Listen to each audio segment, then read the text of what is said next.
Here we go. For people who don't like Christmas and you need a little horror in your Christmas stocking, right? Best Christmas horror movies, allegedly. The Day of the Beast. Ooh.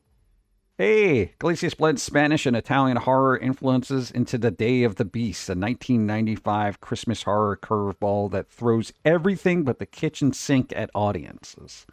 Come on. Couldn't get a kitchen sink? A sinning priest, a metalhead Satanist, and an occult TV show host must band together to prevent the Antichrist's birth. It's wacky, darkly comedic, and filled with hellscapes that boast demonic costumes and wild practical effects. I'm intrigued now. I am actually intrigued on this. I am intrigued. I'm opening this up. Where is this taking me? That looks like it'll be fun. That looks like it's fun. This might be my new desktop. That seems pretty good. Deadly Games. This was an old one that was kind of rediscovered relatively recently. Thanks for the follow. Deadly Games, a.k.a. Game Over, a.k.a. Dial Codes, Santa Claus, a.k.a. 36... Okay, if you have this many AKAs, the movie did terrible. Okay, so it's probably so bad it's good. Because they had to rename it so many times. Also known as Hide and Freak. Okay. Was Home Alone before Home Alone ever premiered? The only reason you don't know that is because Deadly Games was stuck in U.S. distribution purgatory until a few years ago. Wow. A tech whiz child obsessed with action movies like Rambo must defend themselves on Christmas Eve from a deranged home invader dressed as Santa. Okay. All right. There's an emotional oomph behind Akito's violent holiday as he fights the madman alone. Santa's an ailing grandpa, setting elaborate traps to his family's mansion. Kid's got a mansion? Bro. Deadly Games is also frequently comical and thrilling as the war-painted youth is forced to confront the bleakest realities. It's all just a game to Psycho Santa, the most unnerving part. Yeah, okay. All right, that's kind of good. That's 2. Silent Night. I've seen Silent Night. I've seen the original, and then there's the remake. This movie, that game came out recently? Yeah, I don't know. Scalding Holiday Take, Silent Night, Post 25th. Yeah, it's Jack Frost. There's also a Riff Tracks version of this, which I recommend, because it's pretty funny. But Jack Frost in and of itself is kind of funny. The actor who plays Jack Frost is so over-the-top evil in human form, you're just like, come on, dude. You know what you're getting into. It's kind of fun. Yeah. So, basically, a murderer gets turned into a snowman. Just roll with it from there. That's pretty good. Silent Night 2021. Newer to the holiday horror canon is Camille Griffin's Silent Night. Subsea story, blah, blah, blah. Silent Night, da, da, da, da, da, da. Countdown clock. Yeah, I don't care. Christmas Horror Story. There you go. That's a good one. Pretty good one. So there's that one. You got your little Krampus dude running around. Let's see. Oh, yeah, William Shatner's in this. I forgot about that. William Shatner narrates and serves as our wraparound host playing Dangerous Dan. All right? An alcoholic radio DJ whose smooth voice weaves in and out of 4 chilling chapters. There you go. William Shatner.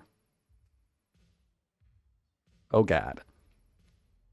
Better watch out. This one's kind of new-ish, I think. When did this come out? Okay, they said something about spoilers in there, but just there you go. Better watch out. And an Apocalypse. Here's the thing: what I didn't like about it, there's a lot of singing. I don't like singing. Okay, fa la la la no. Krampus. There you go. Krampus. Also, they keep selling it as like a Christmas Shaun of the Dead, and I'm like, stop equating every film with zombies in it to Shaun of the Dead. Okay. Because it won't be.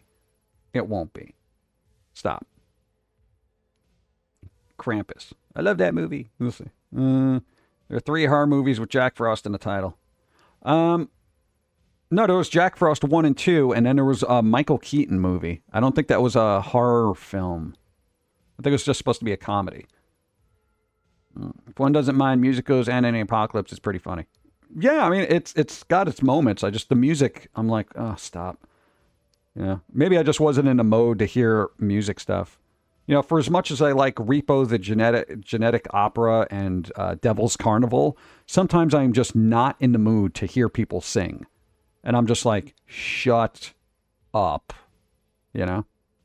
Music could be phenomenal, Like, dude, you put me in a concert when I'm in a mindset that I don't want to hear people sing. I will be like, shut up. You're too loud, But other times I like it. It kind of depends. So there you go. Krampus. Hey, it's about Krampus. Nightmare Before Christmas. Not really a horror. But it follow along the lines. I know there's this big argument. Big argument. Is it a Halloween movie or is it a Christmas movie? It's a Christmas movie. It is a Christmas movie. And I've said this numerous times. The start of the movie, Halloween ends. Okay? Halloween's over. Christmas begins. It's a Christmas movie.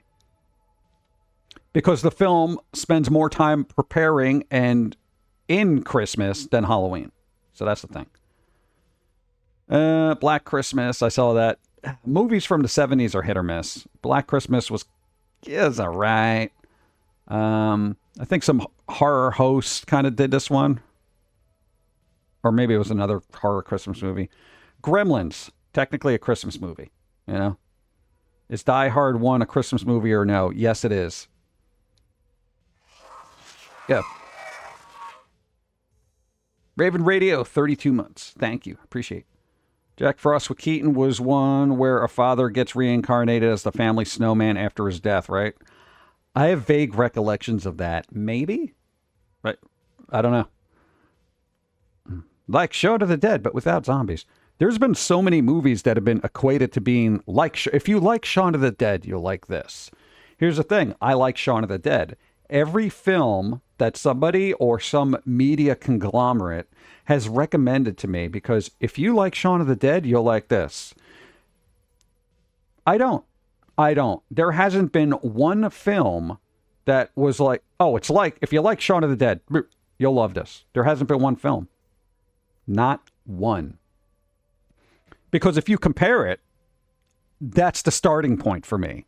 If it's not as good as Shaun of the Dead, then you've already killed it for me. And I know maybe some people may disagree, but I think Shaun of the Dead is one of the funniest, perfect zombie comedy horror films you will ever see in your entire life. It's got a dry humor. It's English, so it may not be for American tastes, but it is quite literally one of the best horror comedies I've ever seen in my entire life. Yeah.